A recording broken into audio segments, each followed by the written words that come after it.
நண்பர்கள் அனைவருக்கும் வணக்கம். இந்த வீடியோ ரொம்ப முக்கியமான வீடியோ. அதாவது இத்தனை கோயில்கள், இத்தனை பெரிய பெரிய கோயில்கள்லாம் எதற்காக கட்டி வச்சுருக்காங்க, உண்மையிலேயே ஏதாவது பலன் இருக்கா அப்படிங்கிறத பற்றி நம்முடைய சகோதரி காயத்ரி தேவி பேசியிருக்காங்க. அதனால் இந்த வீடியோவை ஸ்கிப் பண்ணாமல் கவனமாக பாருங்கள். உங்களுடைய நண்பர்களுக்கும் ஷேர் பண்ணுங்கள். இப்போதைக்கு ஒரே ஒரு லைக் மட்டும் போட்டு விட்டுருங்க. வாங்க வீடியோக்குள்ளே போகலாம். பல பரிசு கொடுத்துட்டா அந்த ஹலோ, என்ன அன்பு சகோதரிகளே, பார்த்தீங்களா எவ்வளோ மெய்வெளிச்சாலையில், அதாவது எப்படி சொல்ற, சொர்க்க பூமி அது கைலாயம். அதாவது எப்படின்னா பூலோக கைலாயமே அதுதான். ஏன்னா அங்கே சிவன் வரனால தான் அங்கே இருக்கிற எல்லாரும் சக நிலையை அடையிறாங்க. மற்ற இடத்துல எல்லாம் பார்த்தீங்கன்னா 6 கால பூஜை பண்ணுற அந்த ஐயர் கூட பார்த்தீங்கன்னா இறந்துட்டாருன்னா அந்த கோயிலை மூடிடுறாங்க. ஏன் 6 கால பூஜை பண்றாரு? நாம சிவன் ராத்திரி ஒண்ணு மட்டும்தான் போய் முடிச்சிருக்கோம், இல்ல பிரதோஷத்துக்கு போறோம், இல்லையா எப்பயாச்சும் தான் போறோம் இல்லையா? அந்த மாதிரி நாம இன்னும் மோசமா ரொம்ப தள்ளி இருக்கிறோம் சிவன்கிட்ட இருந்து. ஆனா அவரு 6 கால பூஜை பண்றாரு, அங்கேயேதான் இருக்காரு, சிவசிவன்னு சொல்லிக்கிட்டு கிடக்குறாரு. ஆனா அவர் இறந்தாலும் என்ன பண்ணிடுறாங்க, அந்த அந்த இதை அந்த கோயிலை பூட்டிடுறாங்க. காரணம் என்னன்னா, அவங்க அதாவது அந்த கோயிலுக்கு பக்கத்துலதான் அவரோட வீடு இருக்குன்னு வச்சுக்கோங்க. அப்ப அவர் இறந்துறாரு அப்படின்னா அந்த கோயிலை பூட்டிடுவாங்க. ஆனா ஒரு பன்னியோ நாயோ ஏதாவது இறந்தா கோயிலை பூட்டுறாங்களா? இல்ல, அதை எடுத்துட்டு போக சொல்லிடுறாங்க இல்லையா? கோயிலை பூட்டுறது கிடையாது. ஏன் அந்த மாதிரி பூட்டுறாங்க? மனிதன் நித்தியத்துக்கு படைக்கப்பட்ட அவன் சொர்க்கம் அடையணும். சொர்க்கம் அடையாம அவன் பாட்டுக்கு சாப்பிட்றது, தூங்குறது, வேலை, இனப்பெருக்கம், மரணம் அப்படின்னு சொல்லிட்டு கோயில பூஜை பண்றது இது மட்டும் தான் அப்படின்னு சொல்லிட்டு ஞானமே இல்லாத ஞான சொன்னியானா வாழ்ந்துட்டு போனானா அப்புறம் எப்படி சிவன் வருவார்? நினைச்சு பாருங்க. அதுவும் அங்க இருக்க கல்லு மண் இது எல்லாமே பாத்தீங்கன்னா இந்த பூமியில இருந்து எடுக்கப்பட்டு கட்டப்பட்டதுதான். சோ அந்த மாதிரி பாத்தீங்கன்னா குழந்தைங்களுக்காக கொடுக்கப்பட்டதுதான் கோவில். ஏன்னா குழந்தைகிட்ட போய் ஆன்மாவை பார்க்கணும், கடவுள் கடந்து உள் போகணும் அப்படின்னு சொன்னா அவனுக்கு புரியாது. அவனுக்கு ஒரு ப்ளூ பிரிண்ட் காட்டினாதான் தெரியும். அந்த மாதிரி இருக்கிறதுக்காக கோயில் கட்டப்பட்டது. சோ அந்த மாதிரி இருக்கிற கோயிலுக்கு குழந்தைங்களை எல்லாம் கூட்டிட்டு போகணும். குழந்தைங்களை கூட்டிட்டு போயிட்டு குழந்தைங்களுக்கு சொல்லி கொடுக்கணும். இதுதான் நம்ம உடம்பு, இந்த உடம்புல உள்ள கொடிக்கம்பம் தான் நம்ம முதுகுத்தண்டு, அதுக்குள்ள இருக்கிற சிவன் தான் நம்மளோட உள்ளம். அந்த உள்ளத்துல இருக்கிற அந்த தீபம் காட்டுறாங்க இல்லையா, அந்த தீப ஒளியை நமக்குள்ள ஏத்தி பார்க்கணும். நாம இதெல்லாம் குழந்தைங்களுக்கு சொல்லி கொடுக்கணும். அதுக்காக போகணும். அங்க போய் நாம வணங்க கூடாது. நாம வணங்கினோம்னா நம்ம பிஹெச்டி படிச்சுட்டு எல்கேஜி குழந்தையோட ஸ்கூல்ல போய் ஏபிசிடி பரிசு எழுதுனா என்ன ஆகும்? பிஹெச்டி மறந்து போயிடும், ஏபிசிடி மட்டும்தான் ஞாபகம் இருக்கும். ஸோ அந்த மாதிரி இருக்கும்போது நீ ஏபிசிடி தானே படிச்ச, உனக்கு எதுக்கு பிஹெச்டி பட்டுன்னு சொல்லி பிடுங்கிடுவாங்க. ஸோ அந்த மாதிரி பாத்தீங்கன்னா என்ன எல்கேஜி எக்ஸாம் தானே எழுதுறீங்க, அதனாலதான் அவர் எல்கேஜி எக்ஸாம் தான் எழுதினார் அந்த ஐயர். அதனாலதான் அவர் உயிரியா பிடுங்கிட்டாங்க. அவரு நரகத்துக்கு போறாரு. சிவன் இருக்கிறவங்களே நிறைய பேர் நரகத்துல இருக்காங்களாம். இத்தனைக்கு ஐயரா இருக்காரு, சைவத்துல இருக்காரு, எல்லாமே பண்றாரு. ஆனா என்ன பண்ணிருக்காரு? ஞானம் இல்லை. பெண்ணுக்கு ஆணும் ஆணுக்கு பெண்ணும் ஞான அறிவு இல்லை என்றால் கண்ணென்று காதென்று மூக்கென்று வருமாயி மரலிட்டு தூது. எப்படி பாத்தீங்களா? சைவத்துல இருந்தாலே இந்த நிலைமை தான். அதாவது வேதங்கள் சொல்லுது, அந்த ஞான சூன்யமா இருக்கிறவன் மனிதனா பிறக்கிறதுக்கு லாக்கியே கிடையாது. அந்த ஞான சூன்யம் எப்படிப்பட்டவன் சொல்லி வேதம் சொல்லுது, நான் சொல்லல. வேதம் என்ன சொல்லுது? மிருகம்னு சொல்லுது. தாவரத்தையே உண்டாலுமே அது மிருகம்தான். சோ அதுலயே அசைவம் சாப்பிட்டுட்டு இருந்தா எப்பேற்பட்ட கொடுமையான ஒரு நரனா இருக்கான்னு பாருங்க. சோ அதனால புரிஞ்சுக்கணும். புரிஞ்சுக்கிட்டு நம்ம திருந்தி தெளிஞ்சு அழகா ஞானம் பெற்று அதுக்கப்புறம் எப்படி சொல்றது, வள்ளல் பெருமானார் சொன்னார் பாத்தீங்களா, சாலைக்கு ஆண்டவர் வருவார், அவர் தனித்தலைமை பெரும்பதியாக வருவார், தனியா வருவார், தனியாலாம் வருவார். அவர் எப்படி இருப்பார்னா அருட்பெருஞ்சோதி தனி பெரும் கருணையாக இருப்பார் அப்படின்னார். காரணம் எதனால அப்படி சொல்றாருன்னா, அவர் ஊரா, அதாவது மெய்வெளிச்சாலை ஆண்டவர் ஊரா போய் சொல்றாரு, ஞானத்தை பத்தி சொல்றாரு. முருகப்பெருமான் எப்படி சொன்னார் பாத்தீங்களா, அது போல ஊரா போய் சொல்றாரு. ஆனா முருகப்பெருமான்லாம் ஒரு ஸ்டேஜ்ல கோபம் திட்டிட்டு போயிட்டாங்க.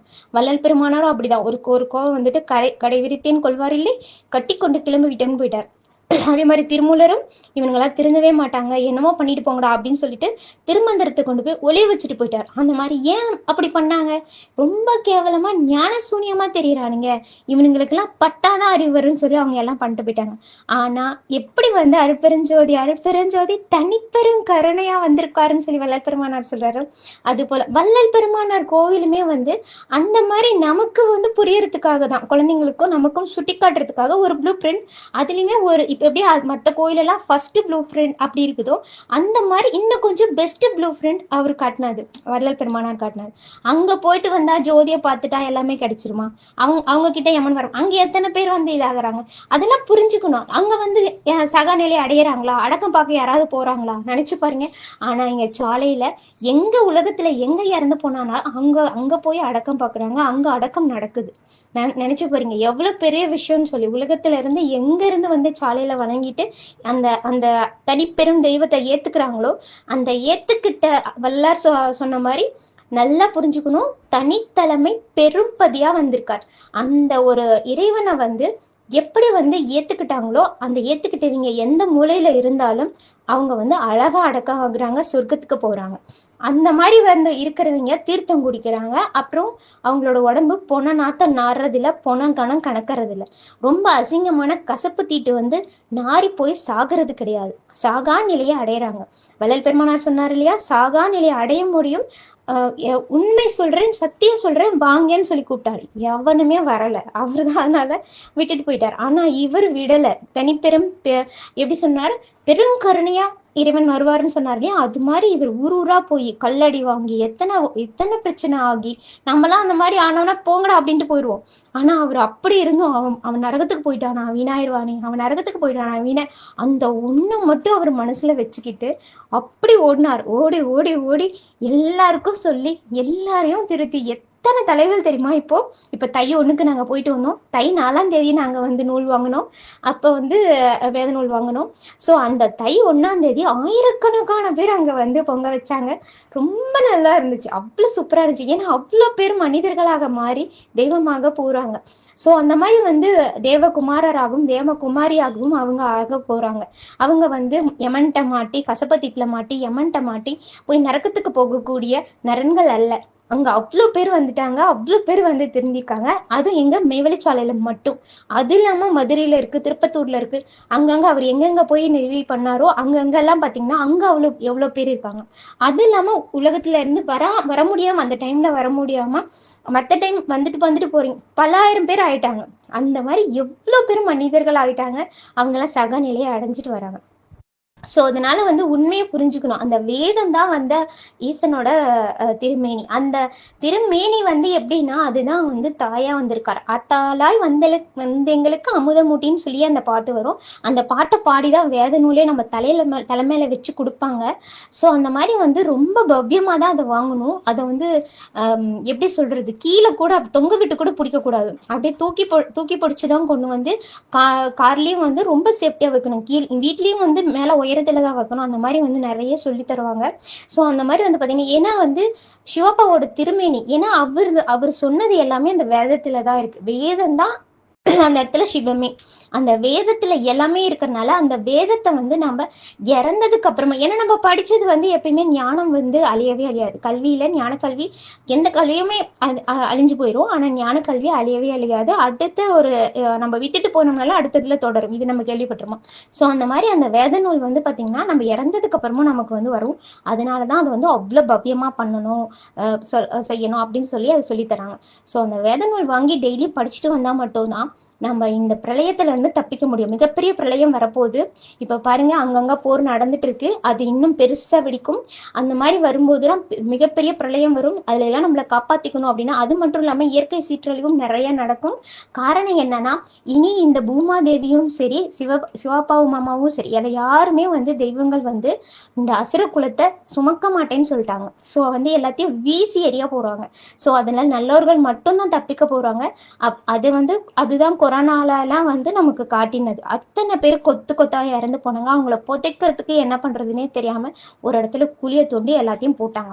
ஸோ அந்த மாதிரி சுனாமி வந்து அவ்வளோ பிரச்சனை பண்ணுச்சு. காரணம் என்னன்னா, இந்த கலியுகம் வந்து ரொம்ப மோசமா இருக்குங்கிறனால தான் சாமிக்கு கோவம் வந்து அப்பப்ப அந்த சீற்றத்தை காட்டுறாரு. ஸோ அதை விட இப்போ பயங்கரமான ஒரு இது வரப்போகுது. ஸோ அதனால வந்து எல்லாரும் திருந்தி நல்வழி அடையுங்க. இது என்னோட தாழ்மையான வேண்டுகோள். அதுக்கப்புறம் உங்களோட பிரியம் தான். ஏன்னா வற்புறுத்தக்கூடாதுன்னு சொல்லியிருக்காங்க. கேட்குற காதுக்கு மட்டும்தான் இதை சொல்லணும்னு சொல்லியிருக்காங்க. கேட்கலைன்னா சொல்லக்கூடாதுன்ட்டாங்க. அதனால தான் நான் இவ்வளோ நாள் வாய்ஸ் மெசேஜ் போடவே இல்லை. இப்போ மனசு கேட்காம ஒரு டைம் போடலான்னு போட்டேன். இதுக்கு மேலே நான் வந்து டெய்லியும் போடுற மாதிரி அந்த ஒரு வாசகம், அந்த அந்த வாழ்த்து, அதாவது காலை வணக்கம், காலை வணக்கம், ஒரு பேராகிராஃப், அந்த மாதிரி எப்பயும் போடுற மாதிரி தான் போட்டு வருவேன். ஸோ அதனால வந்து இது என் மனசு கேட்காம ஒன்னே ஒரு வாய்ஸ் மெசேஜ் போட்டேன். ஏன்னா இவ்வளோ நாள் ஃபாலோ பண்ணிட்டு வர ஆன்மாக்கள் தப்பிச்சிட்டா நல்ல விஷயம். அந்த ஒரு காரணத்துக்காக இந்த வாய்ஸ் மெசேஜ் நான் உங்களுக்காக போடுறேன். ஓகே, நீங்கள் வந்து தப்பிச்சுக்கிறீங்க, அறிவு இருக்கிறவங்க, ஞானம் இருக்கிறவங்க தப்பிச்சுக்கோங்க. அதுக்கு மேலே உங்களோட பிரியும். நீங்கள் வந்து எப்படி வேணால் விளையாடலாம். ஏன்னா அது உங்களோட வாழ்க்கை, உங்களோட விளையாட்டு இல்லையா? அதனால நீங்கள் என்ன வேணால் செய்யலாம். அதனால வந்து புரிஞ்சுக்கோங்க. ஓகே, வாழ்க வையகம், வாழ்க வளமுடன், வாழ்க பிரபஞ்சம். தெய்வத்துக்கு நமஸ்காரம், அனைவருக்கும் நமஸ்காரம், தெய்வத்துக்கு நன்றி. நண்பர்களே, மிகவும் பிரியமான நண்பர்களே, உங்களுடைய பிரச்சனை எதுவாக இருந்தாலும் உடனே எனக்கு ஃபோன் பண்ணுங்கள். நம்முடைய ஆசிரமத்துக்கு நேரடியாக வந்து தியான பயிற்சியை எடுத்துக்கலாம். அல்லது நேரடியாக வர முடியாத நண்பர்கள் வாட்ஸ்அப் மூலமாக இந்த மெடிடேஷன் தியான பயிற்சி பெற்றுக்கொள்ளலாம். நம்முடைய இந்த பயிற்சியை செய்த உடனே உங்களுடைய பிரச்சனை எதுவாக இருந்தாலும் உடனே சரியாகும். ஆர்வமுள்ள விருப்பமுள்ள நண்பர்கள் உடனே எனக்கு ஃபோன் பண்ணுங்கள்.